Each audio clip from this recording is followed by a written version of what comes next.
coming out of my soundboard here.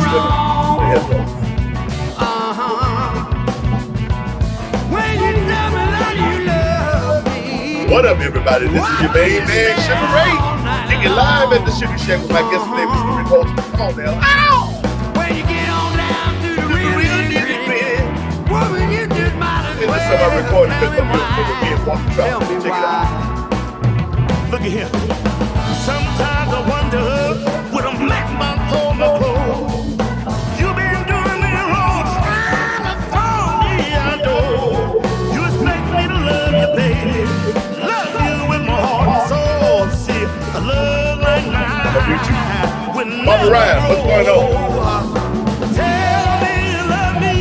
Why? You wanna do me wrong? Tell me, girl. Woman don't lie. Woman don't lie. Woman don't lie. Woman don't lie. Woman don't lie. Don't you lie. Woman don't lie. Well, you know you don't love me. Please tell me the reason why. Tell me why.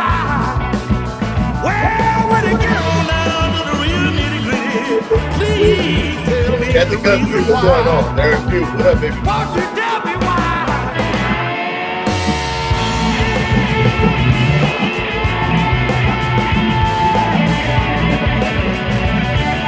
Welcome live to the Suga Shack, baby.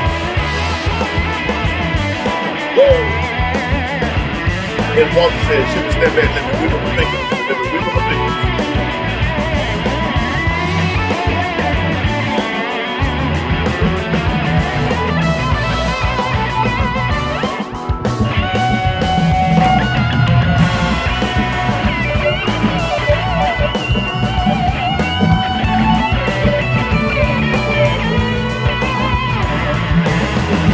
Jean-Marie, bonjour, monsieur. Ça va? Ça va bien? Robin, how you doing?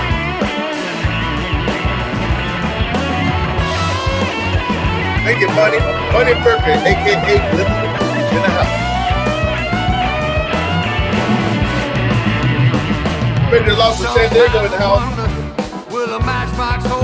They get in the house. Vegas in the house. Fox is in the house.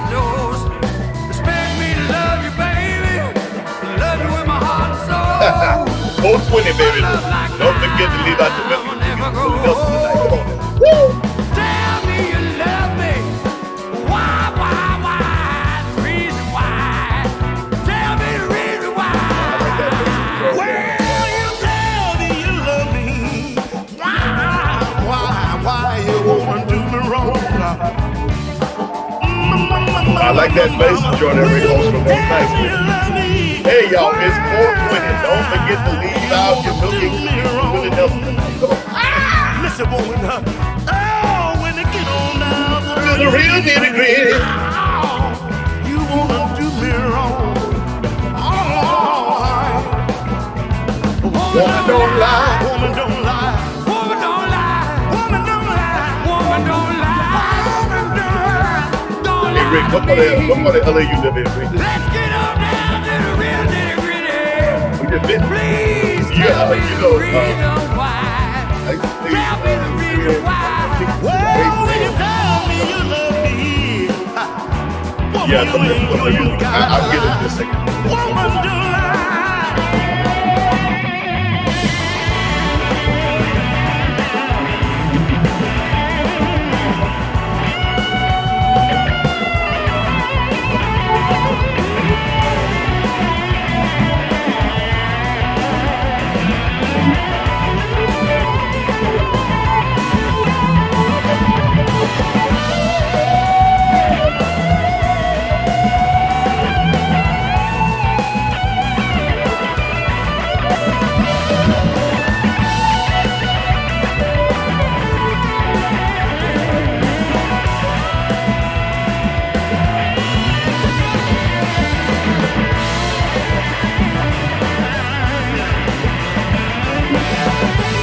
Right on, right on.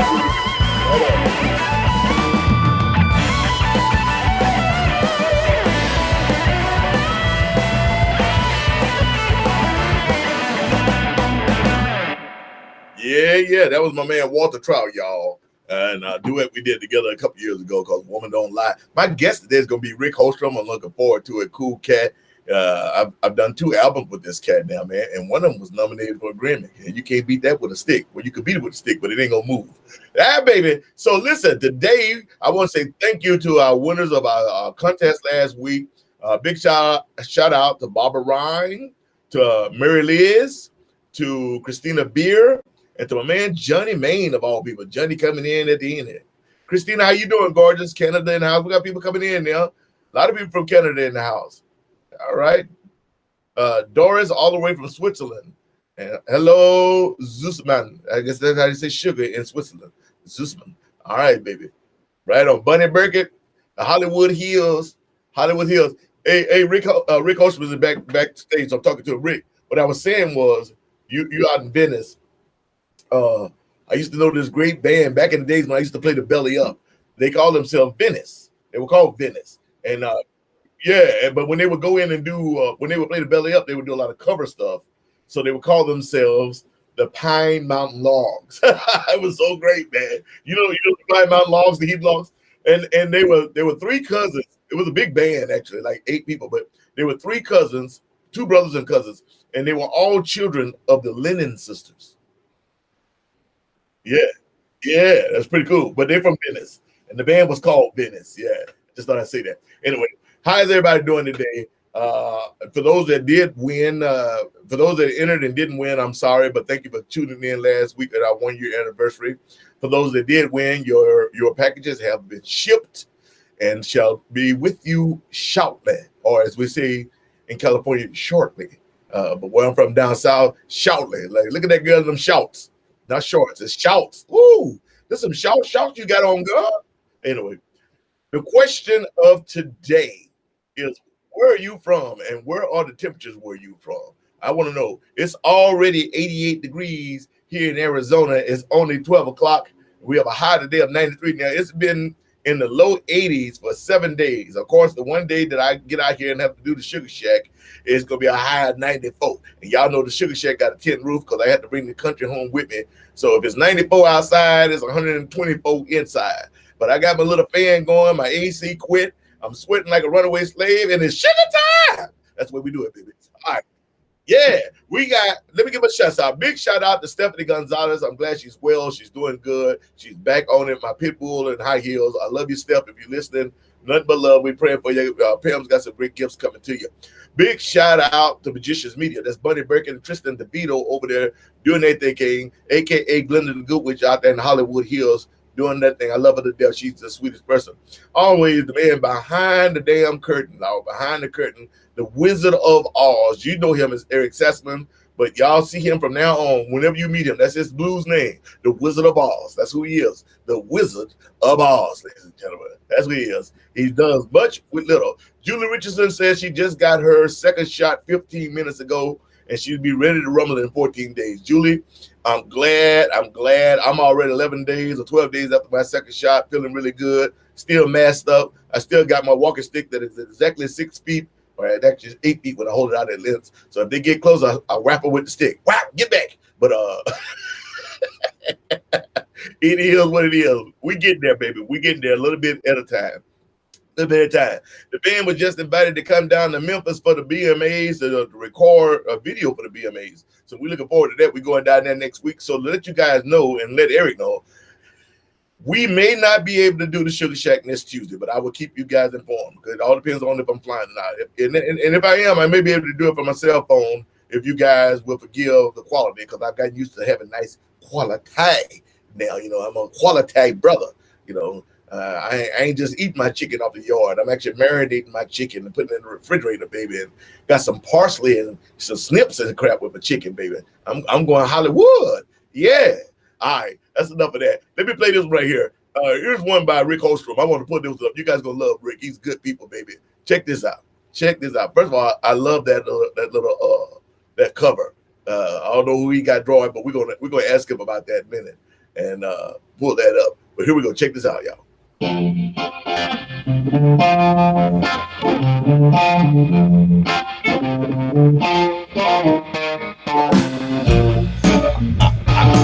I don't know why it's coming through the speaker and not the headphones.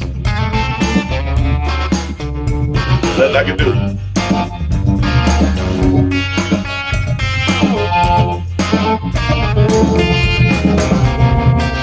Hey, take my hand. Yeah, take my hand. I need love. Did that help? Please help me if you can. Wait a minute, you were muted. What's that?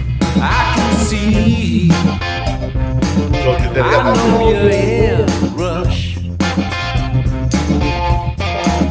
Yeah, I know. I see you're in a rush. Oh, but it means everything, you know. Even the soft. Well, I don't need it up as long as they can hear it nice and loud. So hey, take my hand. I love this animation, Rick. Take my hand. I need your love. I don't really try. I had to mute it for a Please second. help me if you can.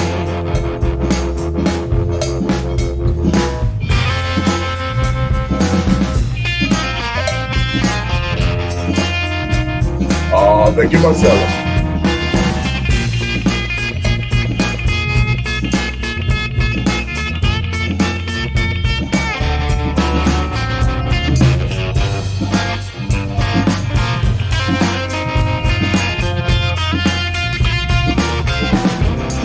Everybody's staring at a screen, but we can't see what's right in front of us. We don't hear the silent scream, and we don't take the time to discuss. Stop this train, conductor. Let me off, I'll take the bus. Say hey, take my hand. Yeah, Where is it coming? Let me mute take it. my hand. Okay, he's muted now. You still hear it? I need love. Please help me if you can. Take my hand. Everything should be coming through the headphones. Take my hand. Take my hand. Please take my hand. Take my hand. Take my hand. Yeah, take my hand, ladies and gentlemen. Rick Holstrom. I love this cat, man. I'm gonna bring him up in just a few minutes. He's sitting backstage, picking his toes. I'm gonna wait till his toes up in there again, then I'll bring him on, y'all, so y'all catch him. And live toe picking mode. Yeah, baby. Where you from? Where you from? I'm originally from East Texas, a little town called Tyler, Texas, by way of Tyler and Dallas. I lived in California now off and on for over 30 years. I lived both down in California and Arizona. I lived in Japan for 3 years. That was different. Take a little country boy and sticking him in Japan. You might well put me on Mars. I was like, but I did. You know, when you're young, you learn to speak the language. I learned to speak the language because they were girls. And as someone told me a long time ago, the best way to learn any language is on the pillow. And I was told this by a woman. The best way to learn a language is on the pillow. And I was like, oh, well, you know. So my Japanese is okay. Now, the only problem with my Japanese is I learned Japanese from a woman. So when I'm speaking Japanese as a Japan man, I'm a 6'5", 300-pound black man that sounds very gay speaking Japanese to them. But they do understand what I'm saying. Right on. We're going to go from there, baby. Here's an old one. Let me do this up here. I want to know where you're from. I want to know where are you from. I want everybody to chime in. Everybody chime in. Where are you from? Where are you from and where do you live now? That is the question of the day. Where are you from and where do you live now? Happy 429B. I think she meant happy 420. I'm not a big marijuana smoker, but I can celebrate. Anytime there's a chance to celebrate, I'll celebrate. You know, I'm an indiscriminate celebratory type person. I just made up some words there, you know, but hey, that's all right. Al Sharpton can do it. I can do it too. Hey, baby, come on now. Check this out. Here's one for the, we got Pace Studios out in New York. Yeah.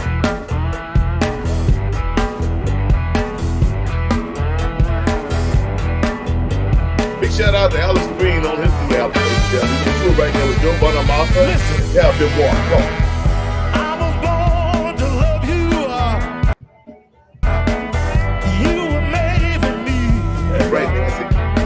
Howard Japan, aka The Rock.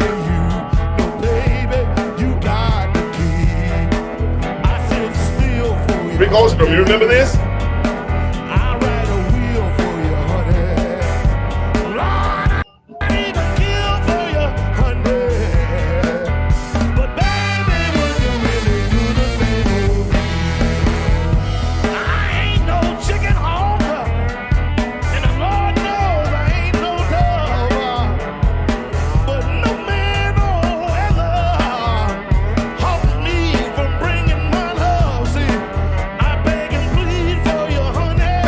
What's going on? Tell Willie I said what up.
Yeah, I remember that was weird. That was on that was in the middle of that crazy tour where we did 24 shows in 28 days in 16 states, and the management calls me up like, "Hey man, we got 2 television shows for you to do. One is a what is it?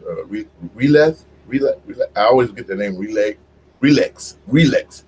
That was televised in New York, and then they're like, the guys over at Pace Studios want you to come over and record that too. And I'm like, and I'm sitting there thinking like, you know, I just did 11 full shows in a row. First of all, not many singers can sing that many songs in that many shows in a row and still have any voice. I had a part of a voice. I was trying to find anything that could work there, but that's part of being pro, I guess. You know, like, hey, you got to go play. Like, I ain't got no voice. Well, you better make it work, baby. Pull it out. Yeah, that's the thing about being pro. We're like, what? I ain't got but 4 screens. Well, play on 3. Or whatever you got to make it work because the audience don't want to hear no sass. Ryan, where are you from? Barbara Ryan is from just Harvard Square. This dopey iPhone. Yeah, I know. It happens to me all the time. People probably look at me like, where that boy go to school? But yeah, and I'm bad. I don't double check. I just push send. And sometimes I look and see what I sent, like, oh my God. But whatever. You know where my heart is. Where you from? Where you from? I'm originally from Tyler, Texas, born in Tyler, grew up in Tyler and Dallas. So I'm one of them urban cowboy people. I actually grew up in the city and I grew up in the country. And I love it. Aaron George Soccer, lots of love from Kolkata, India. And Aaron George is a great young blues guitarist. I met him with me, Beth Hart, Charlie Musselwhite over in Mumbai, India. And his blues band was opening for us. And then they kicked much Indian hiney. They don't do meat, so they kicked much Indian chickpea hiney. They kicked chickpea hiney, baby. They did it up, man. All right, listen, I've done enough. I ain't gonna hold them all day, and we ain't gonna stay out here all night because, I'm trying to lose weight. I'm losing weight. I don't want to melt. This is chocolate. I will melt. Y'all don't want to see that. You might want to taste it, but you don't want to see it. You just don't want to see it. Right now, my coat jacket is the color it's supposed to be. Yeah, another 40 minutes, it's going to change colors, man. I'm like a chameleon once it get wet. Can you dig it? David Brown is Twain Hart, California. Twain Hart. I've been in California for 30 years. Where's Twain Hart at, David? What the heck is that? Harrison Begay. What's going on, man? Miss you too, brother. Great guitarist from right here in Arizona. Dude, I haven't seen you in person in years. Sir Harrison Begay, how you doing, brother? How are you doing? And let me get this up. What's happening, Sugar? Always love to catch your show. I'm the host of Live with Neve. I'd love to have you on. All right, anytime, brother.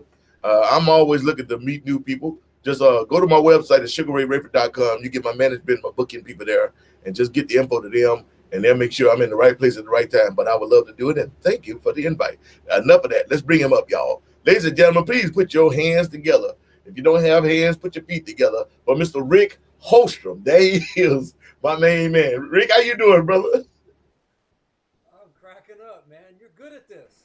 You know what? I can barely hear you, brother. Oh, let's see. I don't know how to.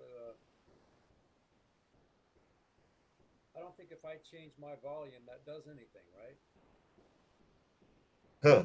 I can barely hear you. Everything's coming out of the speakers today for some reason. I'm gonna have to turn the speakers back up. I don't know what's going on. My voice is coming out of my ears. Say again. Check.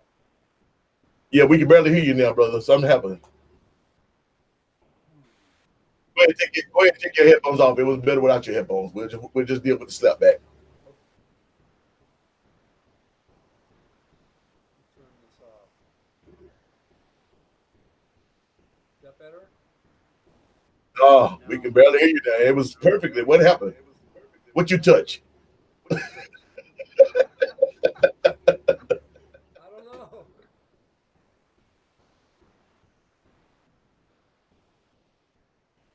No difference at all. Hello. Check. No, you're really, really low. You got a volume control anywhere? I barely even know how to run this laptop thing.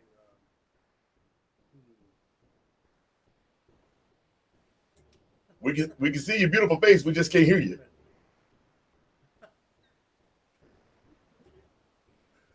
I don't know what to do, guys. Let's see. We're gonna hold on 1 second. We're gonna fix this. This is called modern technology, baby. That's where it works.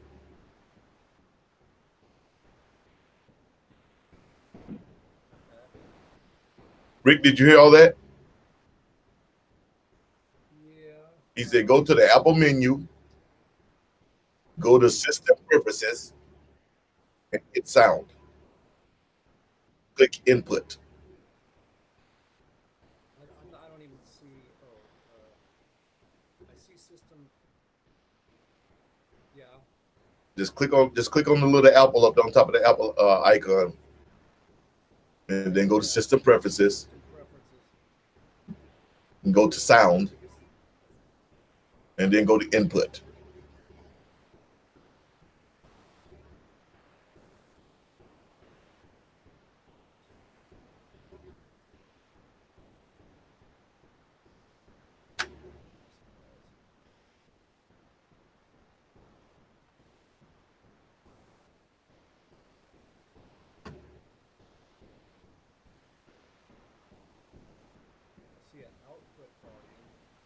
No, we can't hear you.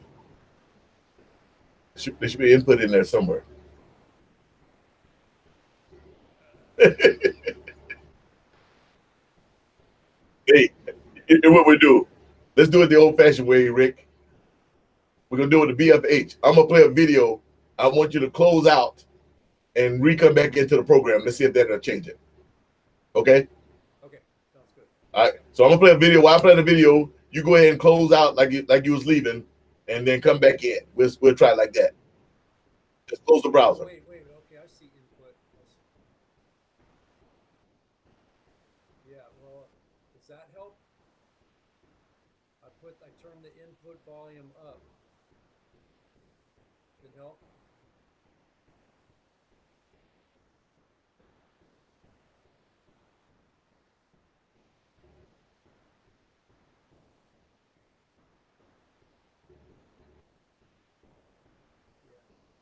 Right on. That doesn't seem like it's doing anything. All right, let's try it my way. Just close your browser and come back into you. Close your browser and then go back into the what's called again. Let's see if that'll fix it, because that might fix it. All right, I'm gonna play another one of your songs. While we do that, ladies and gentlemen, here is another song by my man, Mr. Rick Holstrom.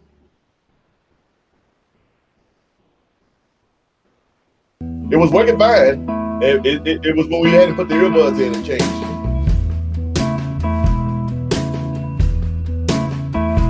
Like a tumbling weed, I'm out tumbling all alone.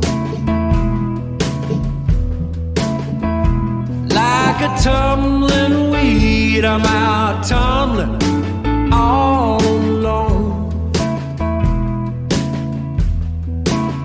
See, I lost it all. Now I'm trying to find my way back home. So I walked all night. There you go. And all through the day. I'll bring you back up. Yeah, I walked all night and all through the day. But I'm still alone, and I got no place to stay.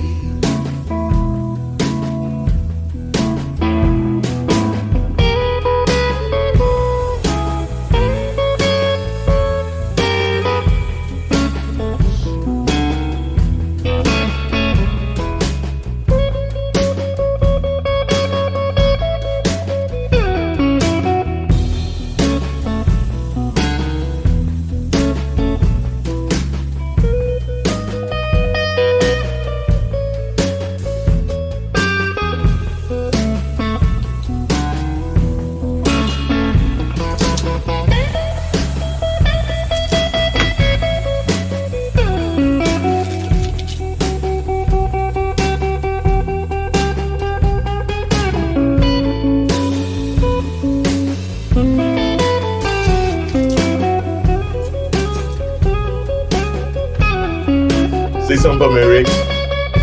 Hey, check. One, all right, that sounds good.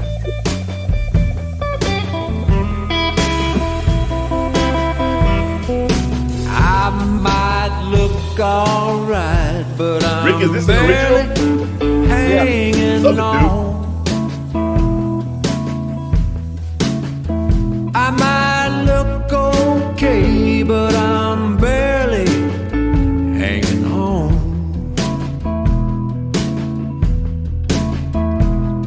I lost it all. Germany in the house, huh? And I'm trying to find my way back home.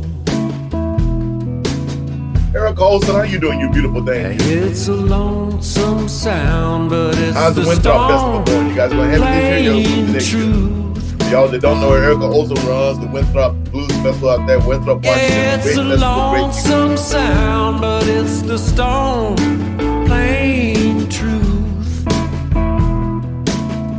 Harrison Gay, love you too, bro. Yeah, It's keep like playing, bro. a Don't ever cold stop. rain falling, steady on an old tin roof.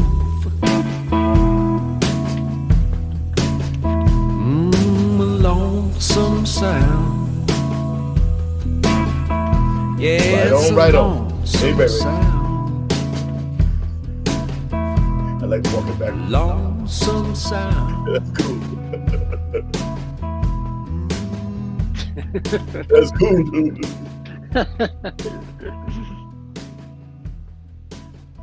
Yeah, baby. There you go. That's my guest today, Mr. Rick Holstrom. He is back. He's back in power, baby. Rick, how you doing, brother? First of all, before you even say anything, thank you for taking the time out your busy schedule to talk to the fans. We got people literally all over the world. Eric also wants you to know that she give you a shout out and that she loved me some Rick Holstrom. Such a great, Oh, I awesome love me guy. some Erica Olson too. Yeah, she's good people, man. Her and her daughter and all of them. How you doing today, brother? I'm good. I'm good. It's a beautiful day here in Venice, and I just enjoyed your rap at the beginning. I'm just having fun, man. I'm I mean, knocked life out. is short. You are good at this, man. If you ever decide not to be on the road, you could just do this full time. Yeah, I don't think I got the chops for that. I'm just being me, but I appreciate people tuning in every week. But I appreciate those kind words, man. I want to tell you that it's been an honor for me to meet you and have the privilege, and a big shout out to Eric Korn, 40 Below Records, my record label producer, songwriter, all that good stuff. Eric is, as you guys know, I always call him the Swiss Army knife. I give everybody a name. He's a Canadian Swiss Army knife. He does it all, ladies and gentlemen. But he introduced me to this young man, and this young man actually played on my Grammy-nominated album, Somebody Save Me. He's actually on the new album, which I think sounds even better, if I can say that. I think it's even better album. It's closer to Who I Am. Eric actually listened to Who I Am this time, and I just heard fully mixed and mastered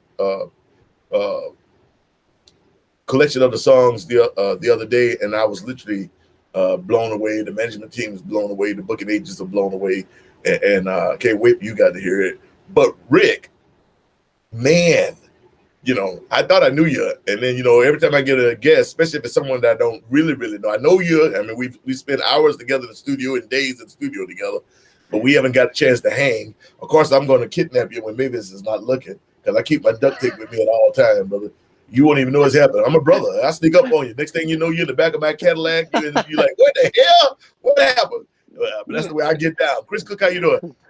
Otherwise, though, brother, I mean, how you been doing this COVID thing? I know, if it's all right for me to say, I know that your kids went back to school for the first time. Was that the first time yesterday? Yes. Yeah. They're just starting to work back in a couple days at a time. And my wife works in the school too. So they're both back also. Yeah. So, but they're not going full time. So they're just doing like a couple days a week in person or something? A couple days now, but I think next week is pretty soon. It's going to be full time. I can't remember when. Oh, they're just trying to ease them back into it. Yeah. How was it for you having an empty house then? Well, right now I still have one here right now who didn't want to go today. So shoot, looky already. Yeah. I don't know how old you are, but in my day when I grew up, we still had truant officers. Do they still have truant officers? I don't know about, but yeah, you'd get in a world of hurt, world of trouble if you skipped school when I was a kid. Yeah, you know what's so funny? Maybe it's not funny, but it's true. I'm probably the only person I know. I never skipped a day. Really? Wow. Never. I mean, if I was out, it was because I was, my mother had cancer. I was dealing with her or something, but I never in my entire life, not that it meant anything, I still misspell stuff left and right, but I never skipped a day of school. I probably didn't skip many, but I did. There was a period there where I used to frequent the nurse's office with mystery stomach ailments. Oh, right on, right on. I had my share of those.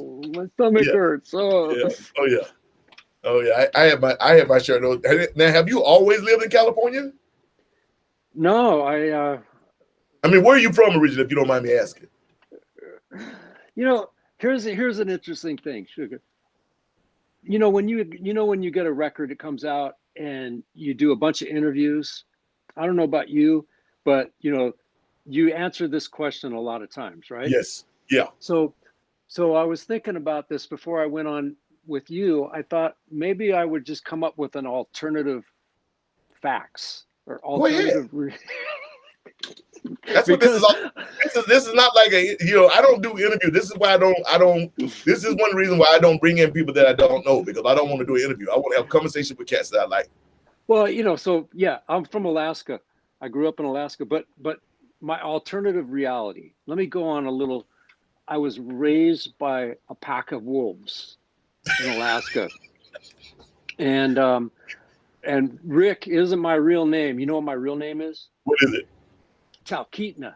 Talkeetna, okay. You know what Talkeetna means? No. It means strange acting man who howls terribly. and when I came of age, I decided, or no, they kicked me out of the wolf pack, and so I walked the Alcan Highway all the way down to Seattle, and I looked around. I said, too wet. So I kept walking. I walked to Portland, looked around, too weird. So then I walked to San Francisco. Too foggy, too many bridges. So I decided I'm going to go to the Mojave Desert. So I went out to the Mojave. Too hot. Then I decided that let's see, where else could I go with this? Then I decided that I wanted to learn how to surf. So I went down to Todos Santos, Mexico, and I met a guy named Alejandro who taught me how to surf. But then one day I got caught inside. A terrible bunch of waves came in, and I almost drowned, but Alejandro saved me. And I sat on the beach and I thought, Mexico isn't for me. So I walked up to Los Angeles. I walked all the way up to Los Angeles, and I met Smokey Wilson and Johnny Dyer, William Clark, Junior Watson, and they took me in.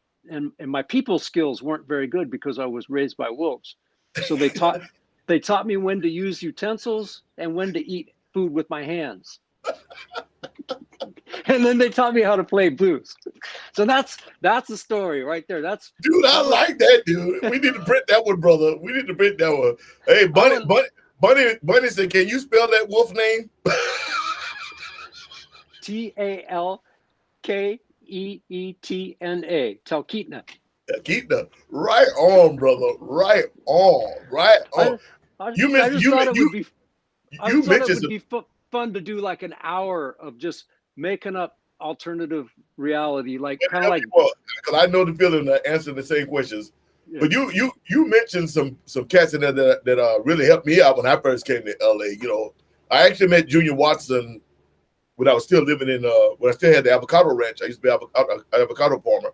So I had an avocado ranch for years in Fallbrook, California. I met Junior Watson back in those days because I was hanging down in San Diego. He used to come down and hang with people, and I knew James Harmon and Ben and those guys that James used to play with down in San Diego, that whole scene, and that's how I met Junior. And but Johnny Dyer, I didn't meet Johnny Dyer until I became a managed boy, and I knew of him because way back, I remember going to one of those blues festival, jazz festival over at Topanga Canyon. Remember they used to do those festivals, and I did one, and it was Johnny Dyer and Finest Tasby. It wasn't the managed boys at the time. This is way back, but they were playing together, and I met Johnny Dyer there, and then as a managed boy, and he was always the nicest cat to me, man. Him and Leon Blue always treated me like gold, and I always sit there and listen to their stories, and just really cool cats, man. It's sad to hear they gone. I know, just it's hard for me to even imagine Los Angeles blues scene without Johnny Dyer. You know, I never thought, I just never realized. I don't know. That's one of the weird things about when you're 21, 22, 23 years old, you're a kid, and then you befriend all these people that are 15, 20, 25 years older than you. Yeah. And then you get my age, I'm 55, and you know, it's not, a lot of them have passed away. Yeah, I mean, I like I said, I feel extremely lucky that I came along to the LA scene the time I did.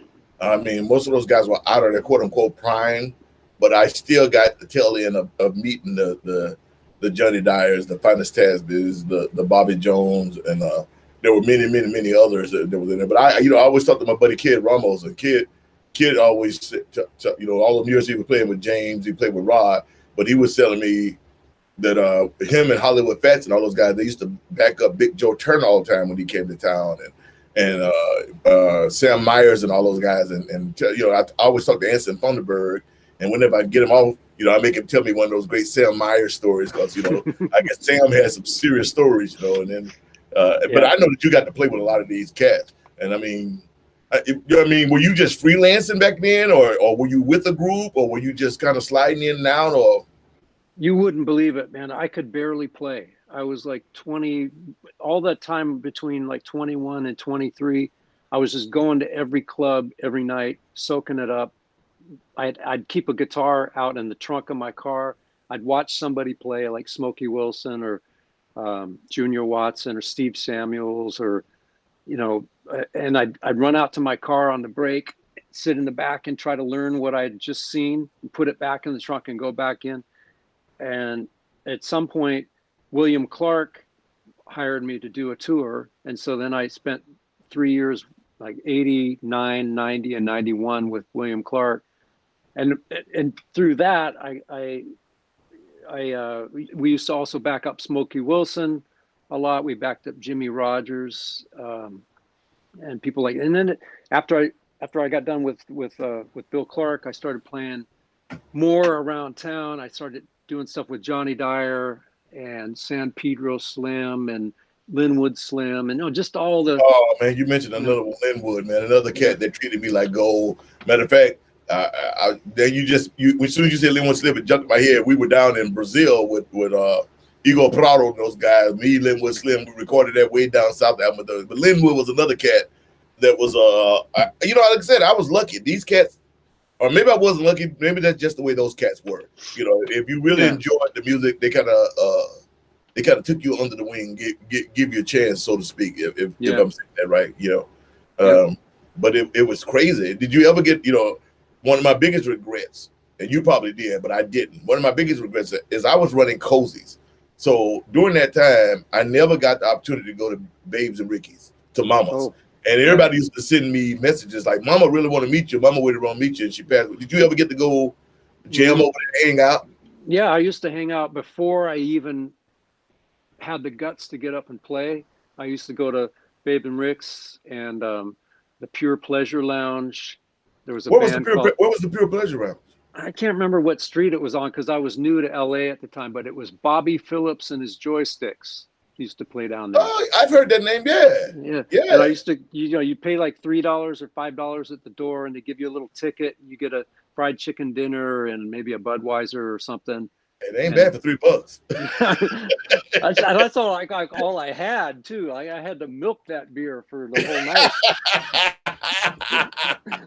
So sound like your LA experience was a lot like mine. I mean, yours was a little earlier to get there, but it sounded like it was a lot like mine because even the blues wise, it was funny when you said, then you go out to your curtain with you. People laugh about it, but Pam and I, when I first came up to the blues world, I was still a bouncer in those days, and there was a blues club across the street, and there was a great band there named Running Lane and the Texas Twisters. And those guys used to give me an opportunity. They would pull me up. Wednesday nights was a really slow night, so I would walk on the street where they were, and it'd be jumping over there. And I used to sit with my wife. I hear a song, then my wife would go buy the tape, and I would sit out in the car and learn the song in the car, and then run in and sing it on the jam. I used to do the exact same thing, dude. That's what you got to do. That's how you learn. I mean, I used to. When I was playing, there's a club called the Starboard Attitude down in Redondo Beach. I've heard of that. Again, another one. I heard that one through Walter. I never got a chance to be there, but I heard of it. Yeah. Used to play there. I think it was Friday, Saturday, Sunday with William Clark, and guys like Curtis Griffin, Finest Tasby, Philip Walker, Johnny Dyer, Smokey Wilson, Louisiana Guitar Red. I mean, you name it. All these guys would come. Sometimes they would come and they'd still have their work uniforms on. It would say like Curtis or something like that. He just got off his job and he'd come down, we're up there playing, and then pretty soon, like second, third set, Finest is sitting in or Johnny's sitting in. And such an education. But the reason I bring it up is that I would hear these guys talking like, he plays like, he's got that like, and they'd mention like Robert Nighthawk or somebody I didn't know about at the time, Earl Hooker or something. And then I'd take my money on Monday and I'd go down to Rhino Records or I'd go to Amoeba Records or Virgin whatever Tower, and I'd try to find those records. Oh, those names that you heard those guys talking about. Mm-hmm. But Walter Trout was telling me it was the same thing for him. And I forget his buddy made him come down. I guess his buddy had gone down the week before and financed them into like, this little white dude, he want to play, man, but he's a rock guy, but blah, blah, blah. So he talked them into the finance into saying, yeah. And so the next week he brings Walter down and it's Johnny Dyer and finance and all these cats.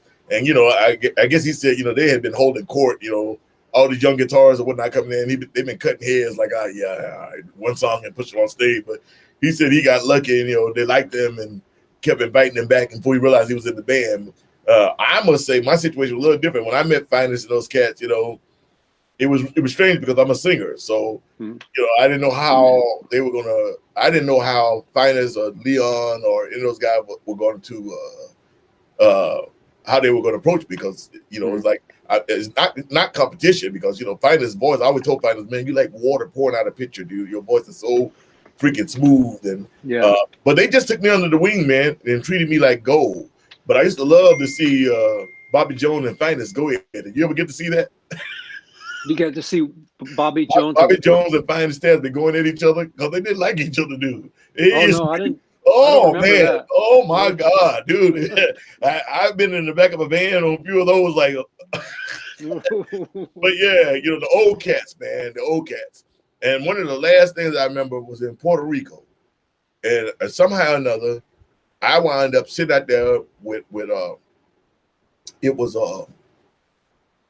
Otis Taylor, Johnny Rawls, who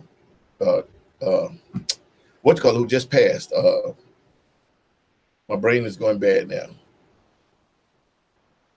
Scrap Iron, Johnny Rawls, Scrap Iron, and me, and they started talking about the stories with, Freddie King and all these backroom stories, dude. I felt so privileged, man. So Johnny Rawls, Otis Taylor, and Scrap Iron, and we in Puerto Rico, sit on side of a hotel in Puerto Rico.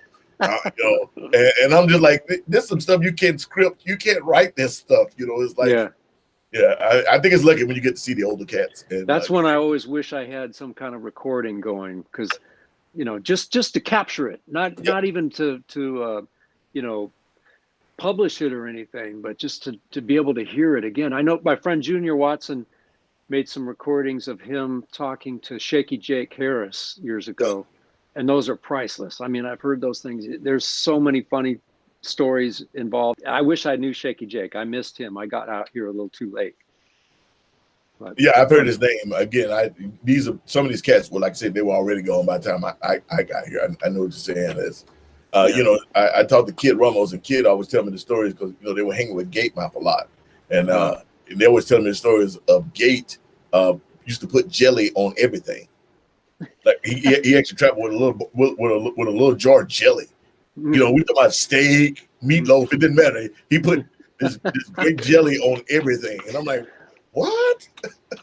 Anything that would make Gatemouth happy, I'm all for it. Did you ever play with Gate? Yeah, I didn't play with them. I was in bands that opened for him, and my band opened for him at the Cincinnati Blues Festival one time. When he was older, it was like 2003, something like that. Oh, okay, cool. And I used to run into him backstage at festivals when I was with Rod and stuff. And he could be kind of cantankerous, he could be a little. But a lot of those, being fair though, Rick, a lot of those old brothers were. But they literally had ran the decathlon to get there. So, but yeah, exactly. A lot of them could be very king. But I was lucky, I think, because I was black. And I was at the time young black dude, really digging what they were doing. Every time I met one, whether Lazy Lester to Henry Gray to name it, they all kind of gravitated toward me. So I was kind of lucky in that way. Yeah, and then once a lot of these older guys see you play or sing, then you're in. You're okay. Yeah. But if they're like, who is this? Who are you supposed to be? Until they see you play. Well, once they realized that you were really into the music, like you said, once they realized you were really into the music, then they kind of opened up I was trying to think, what's the band name? I've been really bad of late with names. Keyboard player used to play for Freddie King. Sonny Thompson? No, not Sonny. Oh, Deacon Jones? Deacon. Oh my God. I know you got to have some Deacon stories, dude. Well, There's no way you can be playing in LA and not have a Deacon story. no, yeah, I mean, I played with them a few times and in the studio a few times. I can't But he think was of a good good people. story though. I can't think of a good one. Some of these things you just can't even tell. So First time I'm playing with him. I've been in LA now for maybe a year. My LA experience was great. I mean, it helped me immensely. But I've been in LA for maybe a year. My friend Chuck Kavoris, because Chuck knew everybody. So JBL was putting on some big thing for JBL Audio, whatever it was. And they were doing it at the old BB King's over at Universal, what used to be BB King's over Universal Studios, yeah, right there across, right up from where the baked potato is, Yep. on the other side of the freeway. So they put together this huge band. No, as far as I know, no rehearsals. Everybody know each other. I don't know anybody. So they bring me in. So it's me. It's Alex Lidgerwood. Man, a bunch of, I think, was it Gary Malaber? I can't think about it. It was a lot of big name casts. Anyway, no rehearsal, no nothing. We're throwing this thing down. This place is packed. It's 3 stories. Yeah. All of a sudden, I look over it, and this is the first time I've ever seen Deacon. We're in the middle of a show. I look over, he's looking around for something, and I'm like, what's going on? What's wrong with the dude? Next thing I know, he finds a match box or something. He takes the match box and he does a big crescendo slash on the B3 to the other end. And then he takes one of the matches and sticks down between the keys. Oh, to hold it down. To hold the key down. Yeah, and he's taking off his jacket and and I'm just sitting there like, who is this dude? What a Like character. Liberace over here, like, what the hell is going on? That's one of my funner Deacon stories, man. He's a cool cat. I got to ask you some pedestrian stuff. How many do you own? How many what? Come on now. You're a guitarist. How many do you cigars? own? Well, no. If you own that many cigars, I'd be at your house already. Guitar. Oh man, I'm not a collector. Really? No, I'm not. I have maybe 10 or 12 something. I have a couple up in Alaska at my folks' house, so maybe upwards of 15 guitars, something like that. Well, that's not bad for a guitarist. That is not. I mean, because I've had every major guitarist I can think of on the show. Good friends of mine, and they all. I think Sip has the most. Sip had like 200 or 300. Sip. All I need is this. I mean, really. Is that telly? What is that? Yeah, Telecaster. I could get rid of all the rest of them. I wouldn't want to, but that'll do it for me. And what I tend to do is, because I've never really had, it's not like I have endless funds. So if I get a good one, pretty soon I start looking around and I start giving the stink eye to something and that's gone, Oh, I see what you're saying. Yeah. So the ones that I have left are like the really good ones, and they have like a sentimental attachment. I have guitars that I played with Smokey and Bill Clark and Rod and Johnny and stuff, and I'll just keep those until I need that kind of style of guitar someday. Right on. Well, how long were you with Rod and those guys? Well, I was with Rod for 7 years. Was Bot still in the band? Bot was in the band for the first year I was in. Then he left to go with the Fabulous Thunderbirds. But I also used to sub for Rod, for Alex Schultz when he was in the band before me, because Alex would go off for a weekend with his family or something. And so I had a few years where I was sort of almost in the band. Like I already knew I knew the show, I knew the material. Yeah. Yeah. Yeah, Alex is good people. Whenever I'm in Germany and whatnot, we get together. Matter of fact, I think the last gig he and I played together was in Dubai, and Wow. we had me, him, Dietrich Farr, Tad Robinson, Zach Gordon, Raphael Resnick, and I can't remember who the cat was playing the drums, but we had a five day stay at a 6-star hotel in Dubai for the Dubai Jazz Festival. We had a real good time. But I've known Alex for a little while and his whole story. Good people though. Good people. I understand why he kind of does the way things he does, but he's always been a good guy to me. So he's a good guy. And I met Alex when he was playing bass for Steve Samuels. Did you ever know about Steve Samuels? I've heard that name, but again, I didn't come to the music scene. I didn't come to the LA music scene till like 2000. Well, Steve Samuels was this guitar player that he had I forget if it was his left arm or his right arm, but only went to right below his elbow. Oh wow! Like a birth defect, and he picked with that like little nub at the end of his elbow, and just an amazing player, an amazing melodic chordal sense. And when I first started seeing Steve Samuels, Alex Schultz was the bass player. Oh, I didn't know Alex played bass. Wait till I see his butt again. Yeah, he's a great bass player. Great bass player. And one night, towards the end of the night, I'm just sitting there. I'm not playing yet. I mean, I'm practicing, but I'm no good. And Alex hands over the bass to Freebo. Freebo shows up. Freebo starts playing bass. Alex picks up a Stratocaster, and I wanted to throw my guitar in the ocean. It was like this guy. Not only is he a great bass player, but he's tearing up the club on the guitar. Yeah. He's just one of those guys. One of those guys, yeah. My band usually in the past I always had at least one or two of those guys in the band. And I was just thinking the first time I played the Waterfront Festival with my own band. My keyboard player at the time was Leo Dumbecki. Leo is one of those guys, and he played keys for years with Robbie Shankar and all that stuff. But he played sax for Ike Turner, and that was his main instrument. So, on the shows, I'd have him on the B3, and he's amazing on the B3. 4 10-finger chords, bass line on the foot pedals, the whole nine.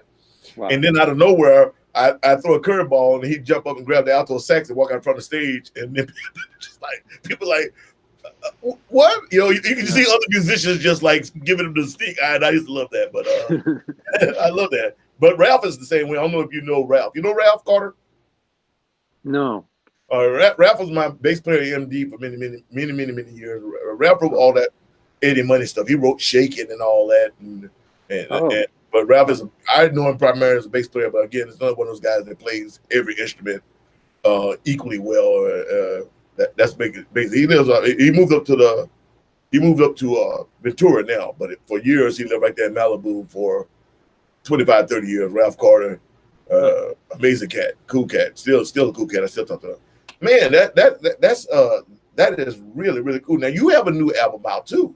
I want to talk a little bit about that, but I want to make sure that the fans and the friends go and buy your product and come visit you. Well, thank you. I appreciate that. Can you talk about that?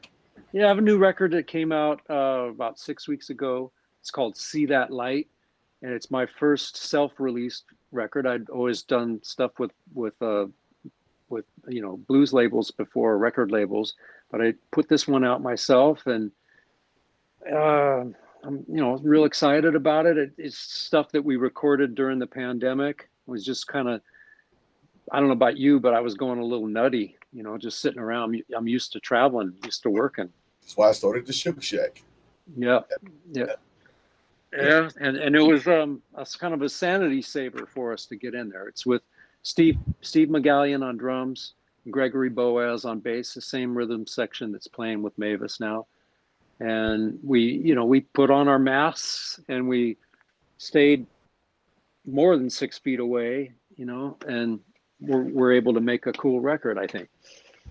I'm with Eric. I know Eric Cohen was gushing all over it to me, so he was really proud of you, and he was like, it's a really cool album. You should hear it. I'm like, okay, well, I'll buy a copy, make sure I have it for my repertoire. I'll send it to you. Brother, I will buy it with musicians. Okay. It's funny. I always tell people, people always ask to be on the guest list and blah, blah, blah, blah. My little sister, my wife's best friend, and my wife, every show I have ever played, have always bought tickets and then wind up buying 10 or 12 tickets, regardless of the price of other people. And people used to look at me like that, but that's your wife. I'm like, yeah. And that's why she understands that ticket sales matter. So instead of getting in free, my wife pays for tickets. So you're hardcore, man. I'm not hardcore. That's what those are my wife's things. I I would never be telling my wife that I'm a charger. That is the way my wife looks at it. That's the way my little sister look at it. They understand. They've been with me from the beginning. Now, like I said, I wouldn't be doing it if it wasn't for them. So they know, ticket sales mean something. So instead of getting 10 people in free, you really want to help me out, buy a ticket, because it means that I get to come here again or get to go other places. So yeah, it's a big deal. It's hard for people to understand that. They just Well, a lot of people just haven't been taught. And part of my journey here is to, say things like I just said, and hopefully people out there hear it. It's not that I want to be. It's not that I'm being a butthole. I'll let you in, great. But if you really like me, you really like what I'm doing, even if you buy a discount, buy a ticket, because those people that brought me there are looking at how many tickets were sold. They don't care about how many people are in the room. How many tickets were sold. I understand. Yeah. And so, though I appreciate you wanting to give me one, I will send you the funds, or as I see you again, I will purchase one off of you. Okay. Right on. So, this is your first. What took you so long? For my first record? Yes. No, it's not. This is my. It's your first. I thought about solo. Yeah, it's like my Yes, sixth. I just played those other two songs. I thought you just said this was your first. No, I did a record for Blacktop 25 years ago called Lookout, and then I did 2 records for Tone Cool label. One's called Gonna Get Wild, one's called Hydraulic Groove, and then I made 2 records for the MC label, called one's Late in the Night and Cruel Sunrise. So I think that's my 6th. Yeah. Here, my producer Eric Sassman is putting up some stuff for you now. Here's Rick's email info, or info for the That's rickholstrom.com/products/see that light. Here is another one. Get those copied down. Go in and support the brother. Thank you. Here's another one here. Some great reading for later on. The record, http@rickholstrom.com, about Rick Holstrom. Go check that out. That's really cool. Thank you, Eric. Right, definitely. Eric is always on it, man. He's like the spam to my loaf of bread, baby. Yeah. Right there. Okay. Yeah. Matter of fact, I kind of like that. Maybe I should stop calling him Wizard of Oz and just start calling him Spam. Most people have never eaten Spam. How many of y'all ever ate Spam? Spam will do it for you, boy. I don't know. I'm not sure exactly what Spam is, but it's good for breakfast, lunch, and dinner. I remember that you talking about Louisiana Big Red. Actually, Big Red. What I'm thinking about. I met this cat, Big Red, years ago, 2000 and something. I was in Memphis, and he lived in Kansas and he lived in Alaska. Big Red brother. But I remember me and him, we hit it off really, really well. And I remember us sitting on the corner in front of the New Daisy Theater. This is no joke. We're sitting on the corner in front of the curb in front of the New Daisy Theater. This is 2004, 2005. And he goes, he's like, I'll be back. He leaves. He comes back. He had gone over to Neely's and he went and bought 5 pounds of barbecue bologna. So he and I are sitting out on the curb in Memphis on Bill Street eating barbecue bologna with our hands. Those are some good stories. See, I didn't think about it being a story at the time. It was just good barbecue bologna. We got to talk about the bologna we grew up with. We grew up with bologna. It was half-inch thick with the red rind on it. Yeah, right. You had to stab it with a fork when you was cooking it because it might jump out the plate. It was like coat it with ketchup or mustard. Oh, something. You had to put some mustard. That was the thing. Mustard cut through all the crap. But anyway, the world is small and it goes quick, don't it, bro? It goes quick. That's right. All right, so Rod Piazza, you finally played with Rod, and I don't know if you knew him or not, but I knew him pretty good. Gene Taylor was good people, man. I'm sorry to hear that he went out the way he went out. That really just sucks. Yeah. If you got any family out there, if y'all listening, blessings on you and rest in power, Gene Taylor. Jimmy and I play a lot, with the Managed Boys and a bunch of other bands together. And, I know Jimmy as he is now. And, he always tell me about when him and Gene used to really hang back in the day. And they would start telling me stories. And I look at him like, Jimmy, I can't even see that being you, man. You so, He's like, oh, Ray. I'm like, oh, good Lord. You guys, how are you guys still alive or not in jail? But, it was good times. They was having good times, And I love getting this. See, this is what I love. I love the real stories of hanging with the cats. And when I first came to LA, I had been out of the music scene for almost 20 years. So I had been a Marine for 10 years. I had owned my own business. I was a bodyguard bouncer for many, many, many years. I just wasn't dealing with music per se. I just gave up on it. My wife is wanting to be back in music, and it was funny because I come to LA and I was playing with all these groups. I didn't know who they were. Like I said, I played with Emerson, Lake and Palmer one night at the Baked Potato. Didn't know who they were. I was just sitting in, and I was gonna sit in for one song, and next thing you know, I'm playing for 30, 40 minutes. I had a good time. I'm leaving. My wife like, you have no idea who they. My very first band, Rick, that I was invited to join in LA was called the Invitation All Stars, and there was this guy Adam Stark, who's now one of the vice presidents over at Pixar, Gerald Johnson on bass, and James Gasson on the drums. Ooh, that was the wow. band, but I didn't know who they were. Oh yeah. So we show up to these gigs, and there be movie stars and all these people, and I'm like, I know they don't know me, or they just bored or whatnot. And it was later that my wife Googled everybody. I was just like, oh, Man, but they just treat me like, oh, doing a gig with Linwood Slim. Yeah. And it was at the Cafe Boogaloo, Hermosa Beach. Yeah, I remember Cafe Boogaloo. I went to that one a few times. Yeah. I get down there and no drum kit at first, I see Slim. I go, who's on drums tonight? He goes, Gadsden. James Gadsden? Like from yeah. I couldn't believe it. I didn't, and so Gadsden, some friend of James shows up and helps him with his drums, and he's kind of an older guy, and really friendly and everything. And then we start playing, and you're thinking about James Gadsden playing with Bill Withers or something like that. I'm trying to picture him playing blues. He just nailed every groove, and then not only that, but at one point, Slim asked him to sing a song, and he's just back there going. Just singing his ass off playing. It blew my mind. And he played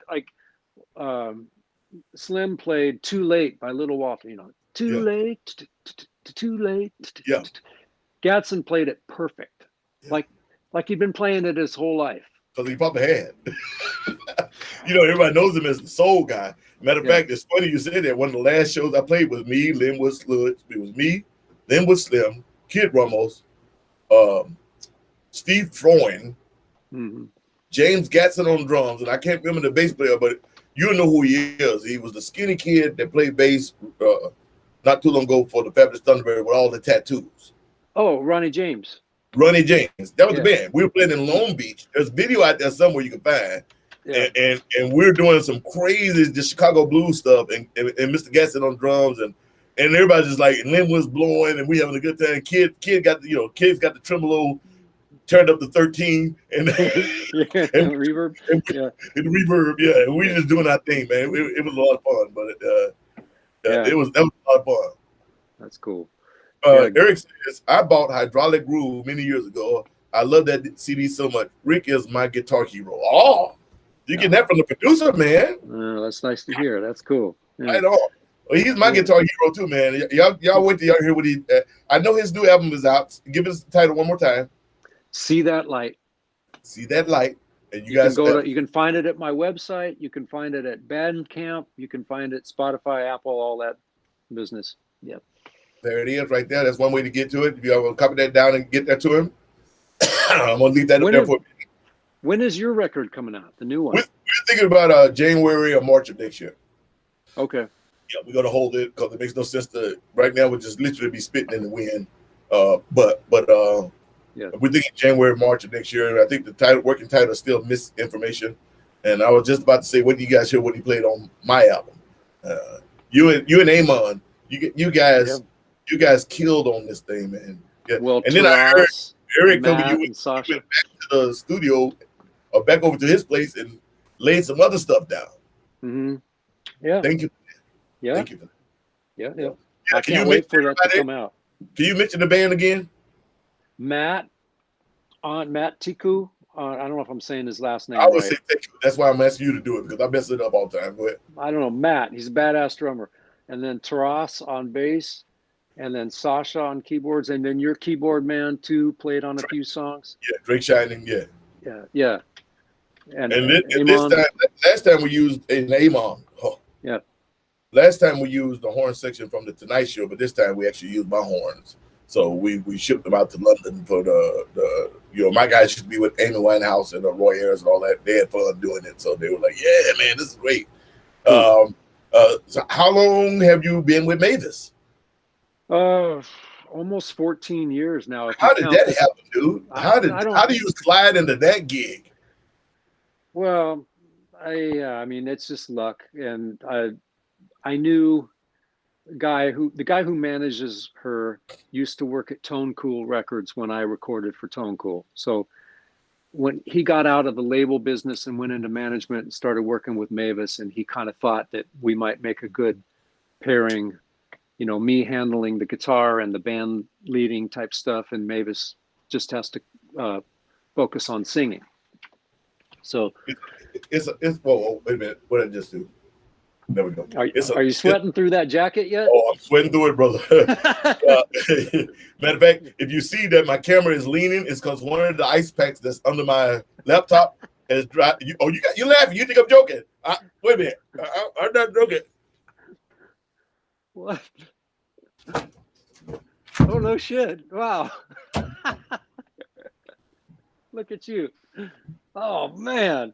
That is hot there, huh? Yeah, it's like really, really hot. They've already melted. They were solid ice 20 minutes ago, and now they've melted.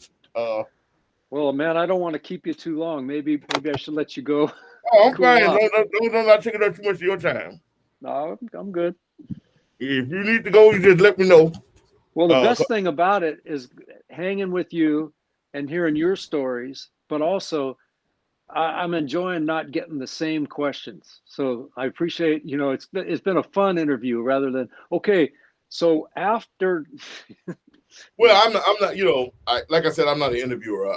And normally I only interview people. Luckily I pretty much love everyone that I meet.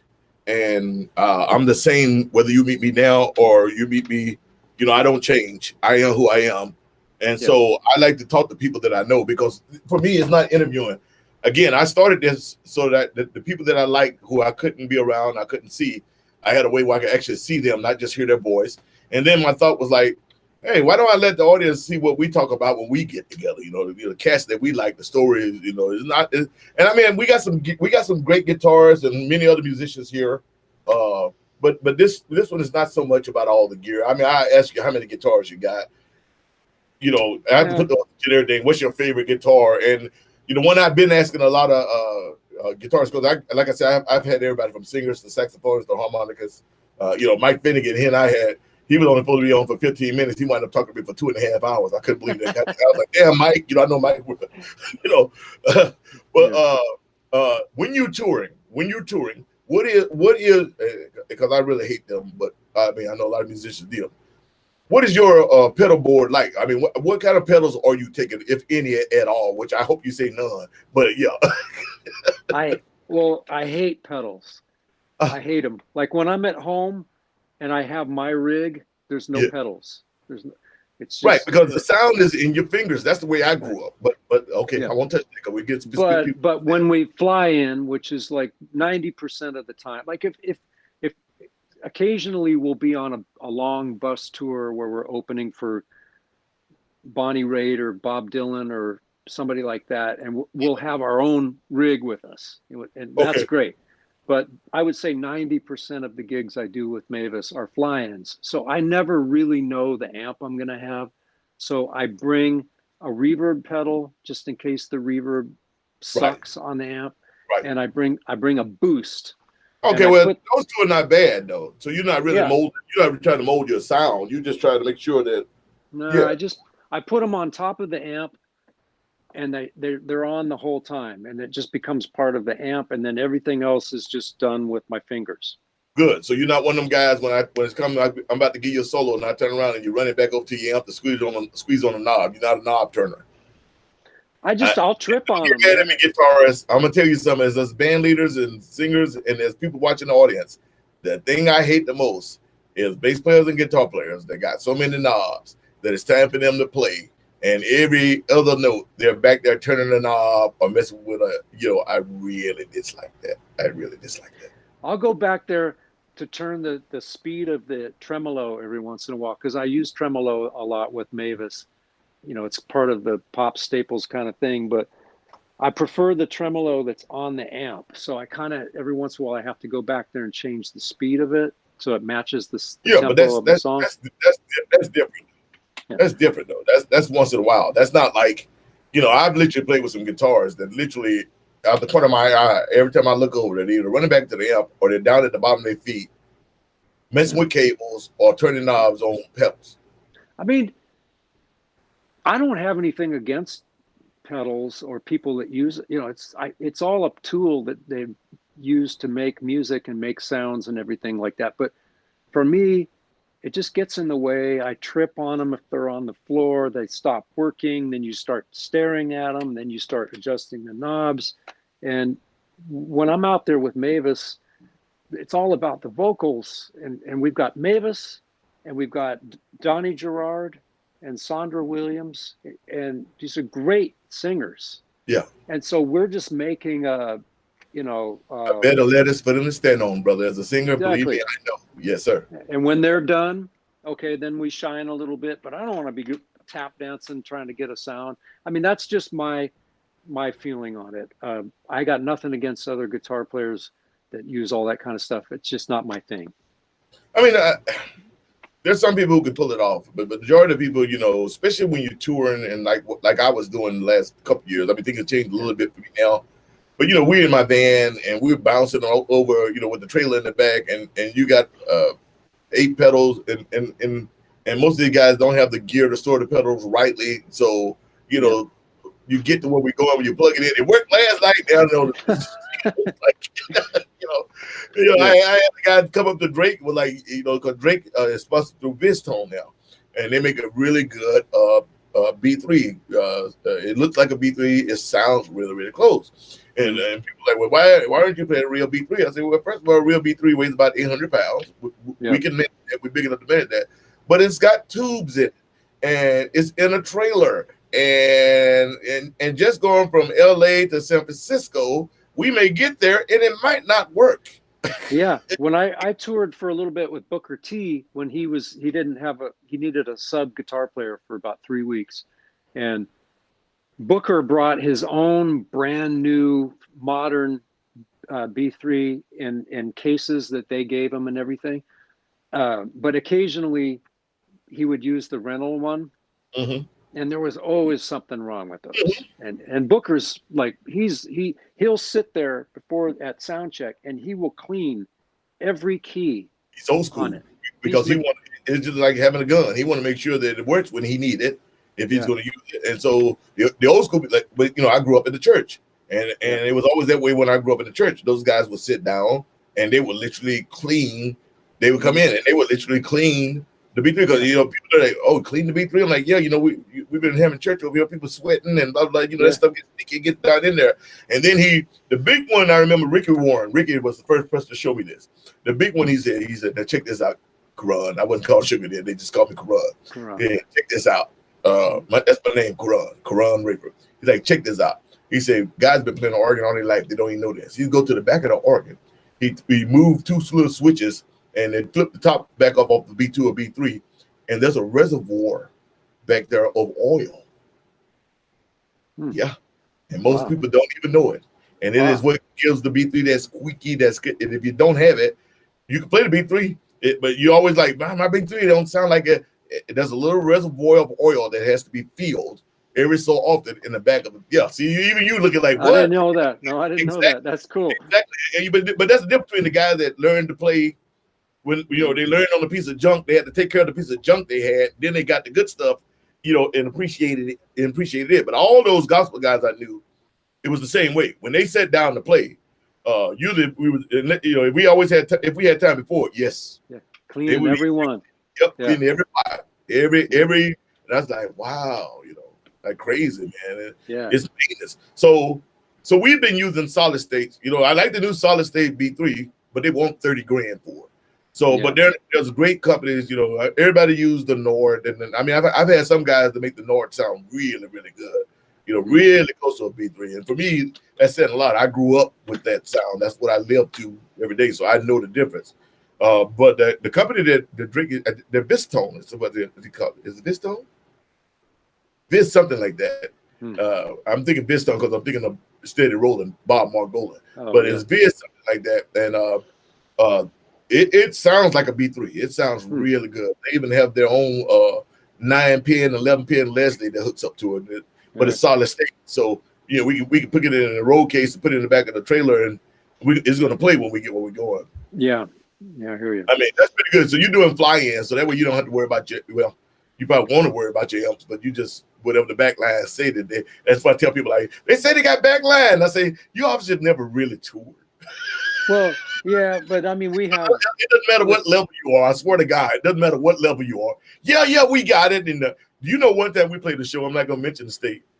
They told us they had all the backline. And this is no joke. We got there, dude, and there was a Casio keyboard with speakers built into it. I'm not. I can't make this up. Yeah. I can't make this up.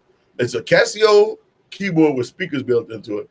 The amp, the guitar amp. I remember G was like, "What the hell is this thing?" It was like, you remember that Mr. Microphone? Hey, good looking. Were you? I swear to God. And this is at a full festival. The drums were like one of these little kiddie drum sets. Yeah. It wasn't even a CB700. It was like this little kiddie drum set, and we walked on stage, and the guys are looking at me, and I was just like, man, Yeah. look, here's the contract. They said they said they had all the stuff, but you never know. You don't know. Yeah. I mean, it's usually much better than that. We have a management company that.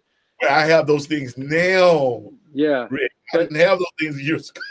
I know, and some nights it still happens, but most of the time it's like, okay, yeah, that works. I can do it. But even when it's what you want, it's still a little different from town to town. But there's variations also, even if it's what you want, because there's variation between the amps. I mean, it's always, whenever you play something that's not yours, there's always a risk. Yeah. Yeah. And we play very quiet too. That's the other thing about it, is that we've got, you know, thank you. Somebody told me Viscount organs. Thank you. Viscount. Okay. I meant no disrespect. Yeah. No, go ahead. Well, it's just that we've got a line of vocalists up in front, and like we were talking about before, it's all about the vocals. So our stage volume is actually quite low compared to most like rock bands or like really rock and blues bands. So I use a very small amp. I asked for a Vox AC15.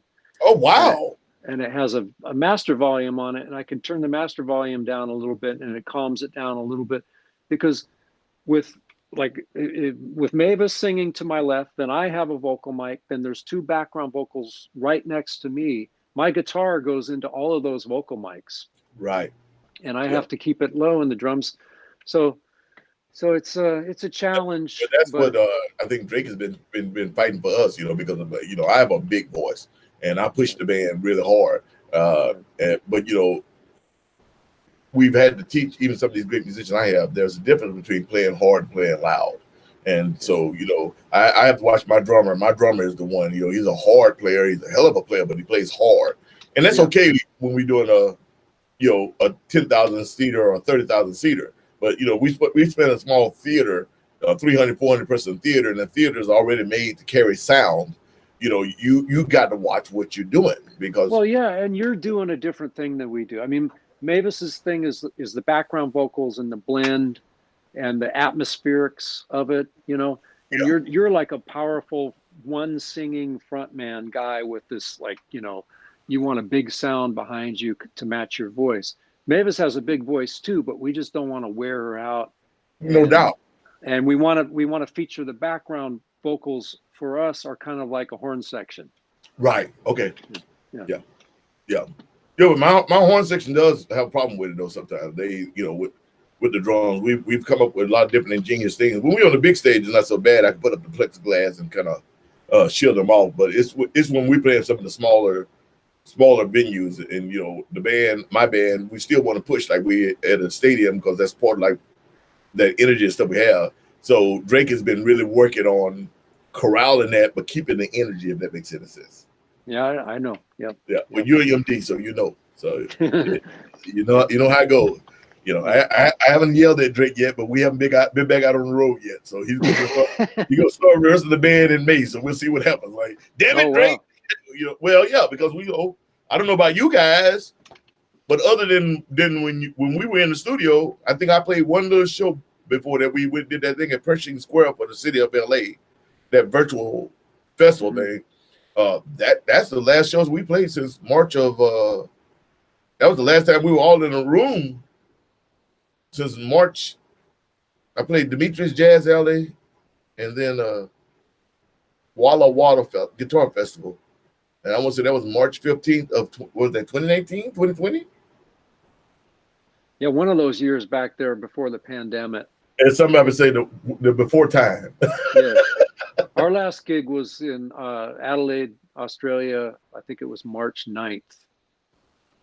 Oh, dude, Adelaide, Australia. Wow. Yeah. The place I hadn't been. That's pretty cool. I've never been to Adelaide. What was that like? It's beautiful. It's kind of hot and dry, at least at that time of year when we were there. We played there a few times. It's one of those WOMAD festivals. Okay. And I love it in Adelaide. I'm a runner, so I always look for places that have cool trails or woods, mountains that I can get lost in. I used to be a runner. That was 3 knee surgeries ago. Yeah. Yeah. I've had a couple too. I played basketball. So yes, so did I. But the Marine Corps really screwed it up. But I mean, I've had 3 surgeries. It's been needed to be replaced probably like 15, 20 years, but I fought it off. And I've had torn ACL, torn LCL. I have no meniscus at all. But the last thing Dr. Janice did the stem cells for me about 2.5 years ago, and I will tell you that I have had no pain. So every day for the last month and a half, I've been out hiking. So that's my thing now, trying to drop weight and get myself back into the gig shape. Is my dogs and I, we go out and we hike. We started out just doing a half mile, but then we do about a mile or so in the mornings or in the evening because the afternoons here is just too warm. But we go out every day, rain or shine, and we put in our mile and a half, and I feel much better. And I can hike even with my weight. I can hike, and it feels good. Running, I'm afraid, plus if I fall down, nobody's going to drag me to where if my phone is not working, no one's going to drag me to help. It's going to leave me there to put up the coyotes and come back. And I just be laying there like coyotes. Yeah. I just be laying there. They take my dogs, like, oh, those poor dogs, get in the truck. Oh, we can't move you, sir. We can't. Dirty mother. Anyway, hey, Aaron Joy, as a young cat, like I told you before, I met him in Mumbai, India. He wanted to know, what amp do you prefer in the studio? Does it depend on the music, or do you have a fixed choice? Both are true. I mean, I use little amps. Like when I recorded with you, I have a little Tweed Tremolux. Yeah, but that thing sounded beautiful. Yeah, it's got a good sound. It's got great tremolo. And then I've also got this little 50s amp called a Bronson that was made by Valco. It's blue and white. It doesn't have tremolo, but it's the thing about those 2 amps is that they're almost too quiet. I mean, the Tremolux, I can play with a drummer. I can play a gig with it, but they're quiet, but they fool the microphone. So microphone's just sitting in front of this amp. It can't tell if it's this big amp or a little amp. It hears the sound and it fools it. It's so those are kind of my favorite 2 recording amps, Tweed Tremolux and the Bronson. Now when we recorded this album this time, we did it again at I always forget the name of the studio, Starbird.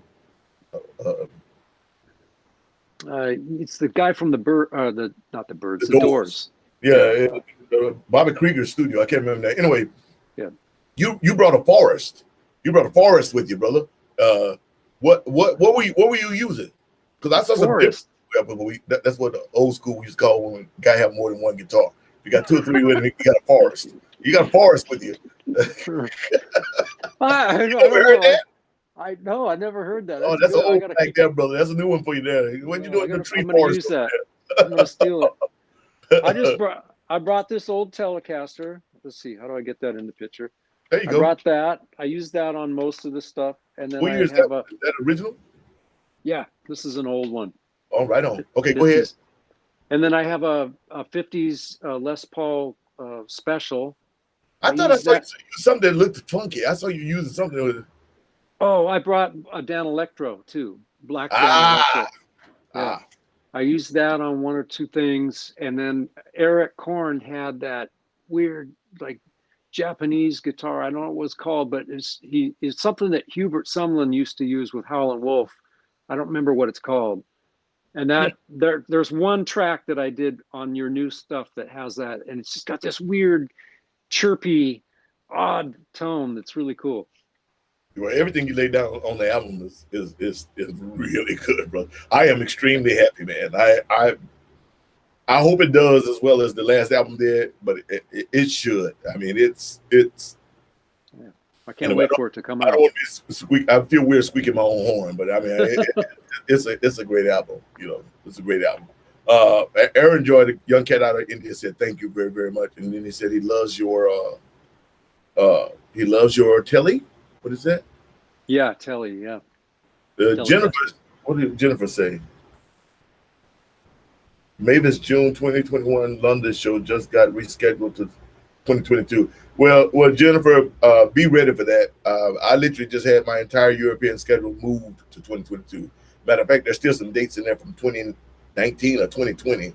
But yeah, literally earlier this morning, I just had about 19 dates moved to 2022. We've got about 31% of Americans vaccine, but Europe, other than London, is falling far behind. London, I think, has done pretty well with the vaccinations. But I know I just recently talked to friends of mine in Norway, and I talked to friends of mine in Germany, and they're going in the other direction. And I know France is having the same problem. And just this morning, I just had a date rescheduled for Switzerland, moved back till 2022. But I think the vaccines are doing good. Everybody, it's great that we're getting everyone vaccinated.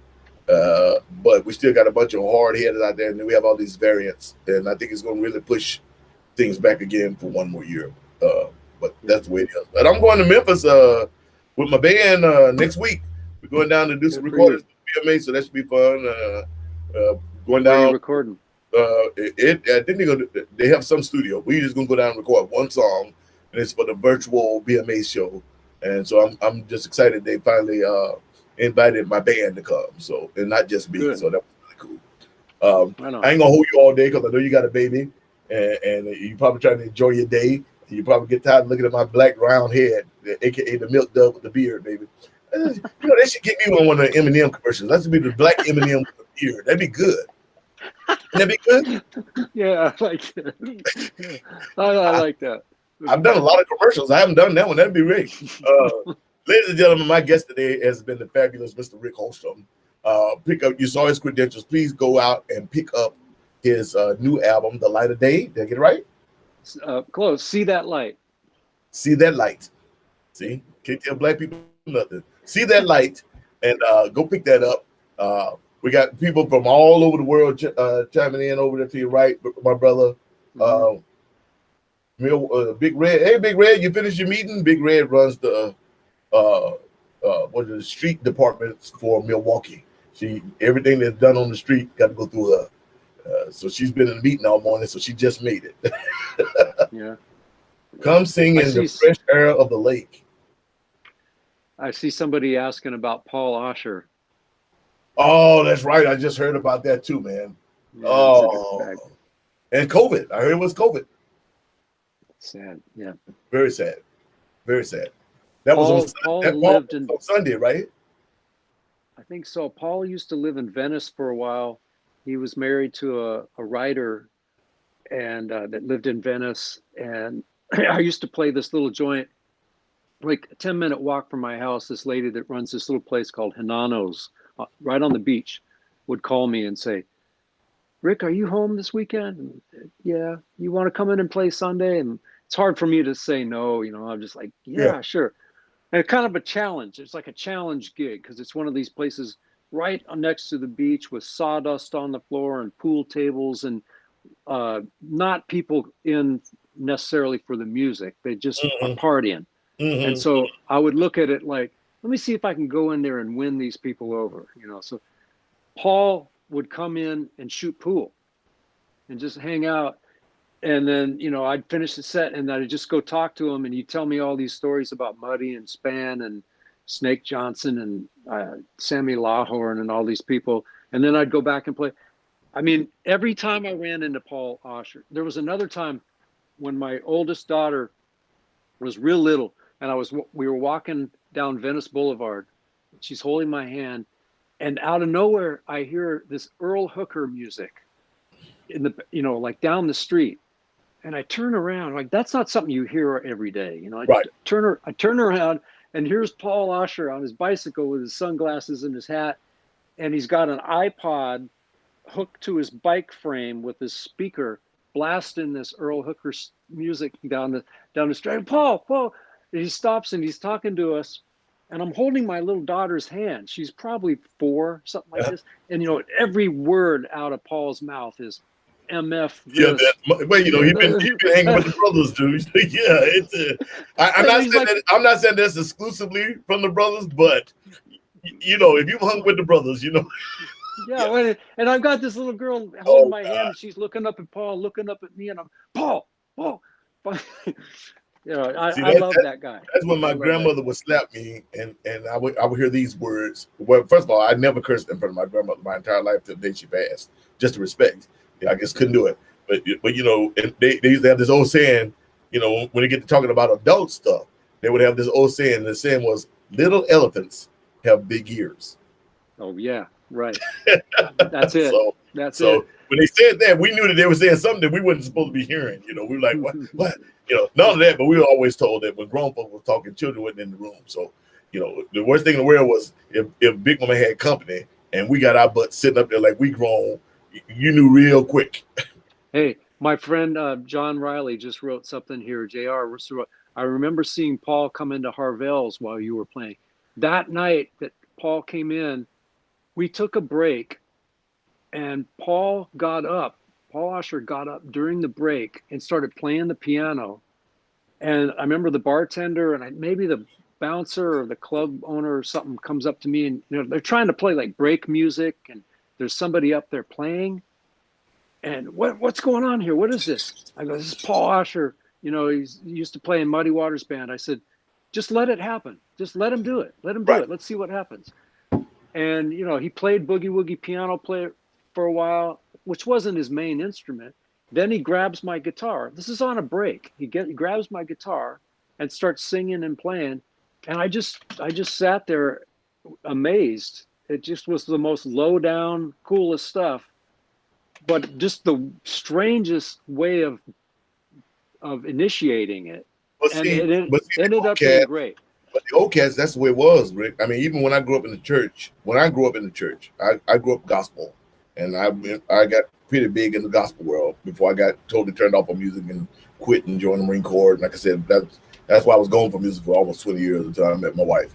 The old school way was that's what will happen. You know, we actually would be playing, and somebody all of a sudden would come in and sit in on something, or the B3 player, another B3 player, you knew they come sit down, and 2 guys playing the B3, one slide off, another slide on. I mean, it was respect. I mean, you didn't do it unless you knew the cat, and you didn't. We always had this thing: you didn't step up unless you can keep up.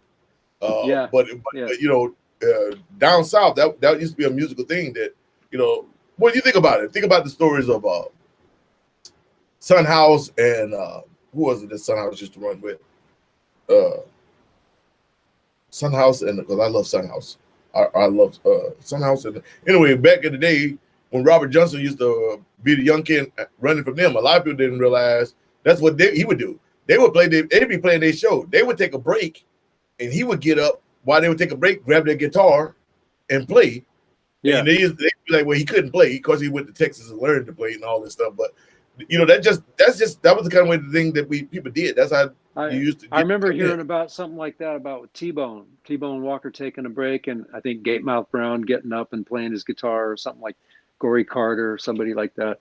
Yeah, but Paul did it, and I just remember the bartender, a couple guys from the club come up. But they probably didn't know. They probably didn't know who was going on and what was going on. Yeah, and the average person in the audience probably didn't get it either. But we just sat there and what? Yeah, but Wow. as musicians, you know, this is one of those one in a lifetime type deals that, you know, stories that you can tell for the next 40 years. You know, I always tell people it was kind of like that when I met Taj Mahal. At the time, I was with this band called Aunt Kizzy's Boys, and we were playing the send-off party for the Blues Cruise in San Diego. And the president of the Blues Society at that particular time, he wound up getting like all these San Diego cheerleaders, a bunch of them, like 8 of them, wound up working for the venue that night. They was working at the door or serving or doing things like that. You know, they're cheerleaders for God's sakes. And that sounded good. That was great. Yeah, made the guys happy. The problem is though they didn't know the people, and so I remember the day that they brought me up to meet Taj. He was really pissed off, and come to find out he was pissed off because he was walking to go into the show, and these little girls or these young women didn't know who he was, wouldn't let him in because he didn't have a ticket. And it's Taj Mahal. Oh God! And Taj was pissed. You know, and you know, by the end, the president finds out and he runs up there, and I'm kind of like, really, dude? I mean, Taj, BB King, Albert, you know, they got to know. You know, they'd be like Mavis walking up and not having a ticket, but she wanted to come in, and they turn her away because she didn't have a ticket. You know, it's like, really, really, you know. But I don't blame them. I blame the people who put them in that position. Right. Yeah. You know, but yeah, there's a lot of those kind of. I've heard a lot of those crazy stories like that. You know, and great people just sitting in out the blue. You know, Linwood used to tell some great stories like that. And, it's amazing though. But that happened to me with Henry Gray the first time I met him. First time I met him, I was headlining the Edmonton Blues Festival out there. International festival, and they do like this jam after the show and before, and all I know is this old dude. I didn't know who Henry was at the time. This old dude come walking like he could barely walk. He gets my drummer and my bass player Ralph to back him up, and I move because he said he gonna sing. So I sit down, and you know we thinking, oh, he'll do one song. He jumps into one of Henry Gray boogie woogies. All of a sudden, there's a whole different guy playing. He's beating up the piano, and you know they wind up playing for an hour and a half. The bass player and guitar player, my bass player and drummer looking at me like, save it. I'm like, I can't do nothing for you. I can't, you know. But he just came and said in. Then that's when I found out who Henry Gray was, and I wound up getting a personal relationship with him through Bob Corritor and Kenny Neal and those guys, and so. You know, we wind up doing some shows together in Sweden and different places. Great cats, man. Great cats. So do you guys have a huge tour set up for before we go? It's already 1:45. You guys got a huge tour set up, or do you like me? Like you still waiting trying to see what's actually going to solidify?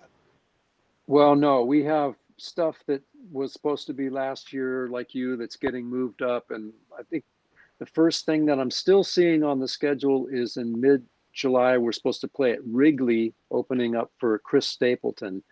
I guess that's going to happen. I don't know.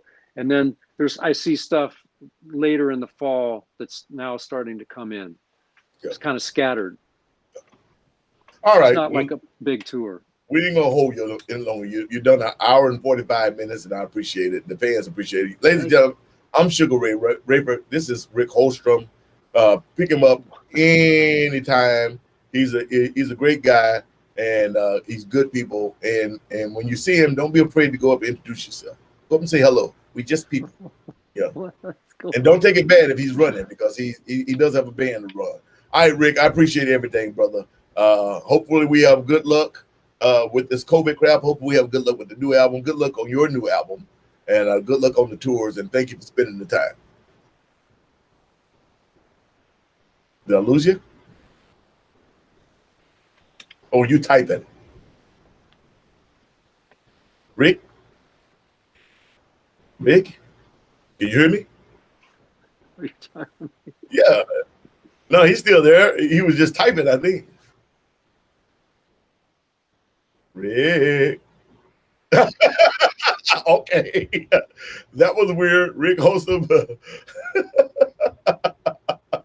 Anyway, y'all, my guest today was Rick Holstrom. Hope you guys enjoyed yourselves. And thank you, Barbara. And to the winners, your prizes are already out.